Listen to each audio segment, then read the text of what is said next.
Las osteomielitis o la osteomielitis es una infección frecuentemente asociada como causa de una evolución tórpida, muchas veces en las úlceras neuropáticas en pacientes con diabetes mellitus, es decir, pacientes que tienen defectos en la función neurovascular derivaron de una diabetes mal controlada que causan o cursan con algo llamado pie de Charcot o neuropatía diabética con úlceras. Estas se pueden infectar y la infección de estas úlceras incrementa significativamente el riesgo de amputación, y entonces por eso es que hay un tipo de osteomielitis que se asocia a diabetes mellitus y a esta enfermedad vascular periférica que puede coexistir. Esta práctica exclusivamente ocurre en el paciente, en los pies de los pacientes con algún factor de riesgo, y se considera una infección, aquí es bien importante, es una infección polimicrobiana. Por lo tanto, no va a ser solamente una sola bacteria, como vimos en pláticas previas, ya sea Staphylococcus aureus o Cebromona como principal causante de la enfermedad, sino que van a ser muchas bacterias las que van a causar el problema. Los factores de riesgo hemos comentado: diabetes mal controlada, alguna enfermedad vascular que no tenga solución o resolución adecuada, lesión orgánica terminal diabética, el uso de calzado mal ajustado, como a veces ocurre entre el paciente diabético o entre gente que utiliza calzado más ajustado con el objetivo a veces de no tener un pie mucho más grande, y esto puede ser cultural incluso, por ejemplo en Japón, en la cual las mujeres utilizan un calzado muy justo para tener pies pequeños, y también puede ser causado por traumatismos. El diagnóstico de ese tipo de patología, ven ustedes acá, ven en la imagen una osteomielitis en el pie diabético, y entonces tenemos que preguntarnos en la historia clínica cuánta duración tiene la úlcera. Si una úlcera tiene más de 2 semanas de evolución sobre la prominencia ósea, es posible que entonces exista un riesgo incrementado de una osteomielitis, y hay que interrogar entonces datos locales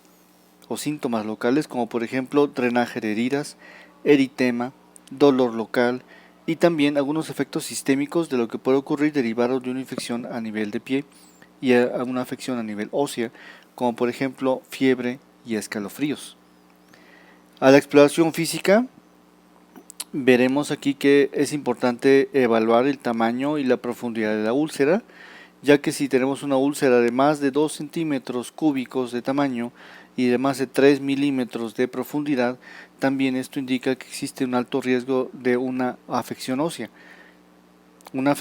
que va a causar infección finalmente. Y al momento de hacer el diagnóstico, entonces además del interrogatorio y la clínica, tendremos que hacer algunos estudios de laboratorio para poder fundamentar el diagnóstico. Y en cuanto a estudios de laboratorio, hacemos lo mismo que la osteomielitis hematógena: niveles de biometría hemática, leucocitos, neutrófilos, PCR, velocidad de sedimentación globular, y también pedimos una prueba de función renal y hepática, que es lo más básico. La velocidad de sedimentación globular de más de 70 milímetros por hora aumenta incluso hasta 11 veces el riesgo de una osteomielitis de tipo asociada a diabetes mellitus. Y vean ustedes aquí cómo es que no se recomiendan los cultivos superficiales en heridas no desbridadas. ¿Por qué motivo? Porque posiblemente en una herida que no esté desbridada quirúrgicamente, no esté aseada de forma adecuada, encontraremos desde tierra, hongos, sudor, y esto va entonces a causar que el cultivo sea una colonización de todo eso. Entonces, las heridas o los cultivos superficiales que podemos llegar a obtener en algún momento dado, pues se puede utilizar para identificar bacterias resistentes a fármacos, pero no es lo rutinario. ¿Qué hay que hacer generalmente? La biopsia ósea transcutánea, que es prácticamente lo más útil para hacer un diagnóstico definitivo y confirmatorio. Una biopsia que nos dé trazos o restos o pequeñas muestras de hueso que podamos analizar y en la cual podamos encontrar la bacteria causante. En este caso ya saben que en el caso del pie diabético, al ser el paciente con diabetes está descontrolado, es prácticamente el cuerpo es un cultivo para cualquier microorganismo, por lo tanto, en el caso del pie diabético es una etiología polimicrobiana. En el diagnóstico también tenemos que encontrar ahí algunas imágenes que nos ayuden. Si tenemos entonces una imagen clínica, una úlcera, hemos evaluado la profundidad, hemos evaluado el diámetro, estamos evaluando algunos estudios de laboratorio, hemos de evaluar una imagen para corroborar que exista destrucción ósea o involucro óseo realmente. Entonces es posible que podamos encontrar, como ustedes ven en la imagen, osteopenia local.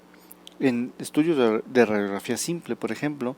es posible que también encontremos reacciones periostales o periósticas, y esto es fácil de encontrar en una placa de rayos X, aunque aquí la desventaja es que estas condicionantes o estos hallazgos se van a encontrar solamente en el curso de 2 a 4 semanas, lo cual puede perjudicar el diagnóstico y por lo tanto el tratamiento del paciente. Es por eso que nuevamente la resonancia magnética es, igual que en las otras osteomielitis, el estudio de elección para poder evaluar la destrucción ósea, en este caso la producción o la formación o el diagnóstico de abscesos. Y en un momento dado, si quisiéramos diferenciar al pie de Charcot, esta úlcera que puede llegar a ocurrir en el pie diabético, que es derivado de la degeneración neurovascular y no precisamente la infección, es posible que tengamos que hacer una gammagrafía con indio 111 para poder identificar el diagnóstico y diferenciar: este paciente no tiene afección ósea y este otro paciente tiene afección ósea, y por lo tanto, si tiene afección ósea tiene pues posibles datos de una osteomielitis. El diagnóstico diferencial, entonces, como ven ustedes acá, el principal diagnóstico diferencial es la artropatía de Charcot. Son estas úlceras que ocurren en el paciente con pie diabético mal controlado, con hiperglicemia, que no está infectada y que puede afectar hueso, pero no está afectada, no está infectada con alguna bacteria, y solamente hay cierta cantidad de líquido que drena, pero es un líquido proteináceo que no evidencia ningún tipo de infección. Me voy a regresar un poquito a las imágenes de radiografía para que ustedes vean la diferencia entre una neuropatía de Charcot por complicaciones neuropáticas microvasculares del pie y una osteomielitis que vimos ya con destrucción ósea. Pero ven ustedes de este lado cómo es que el pie de Charcot sí tiene degeneración de hueso, sí hay deformación de hueso, sí hay formación de úlceras, pero no hay proceso destructivo de hueso, no hay formación de absceso y por lo tanto no hay aquí algún proceso infeccioso que buscar. El tratamiento de este tipo de patología infecciosa ósea asociada a osteomielitis específicamente, pues, y vemos como en general, al igual que otras osteomielitis que hemos visto, el tratamiento es el mismo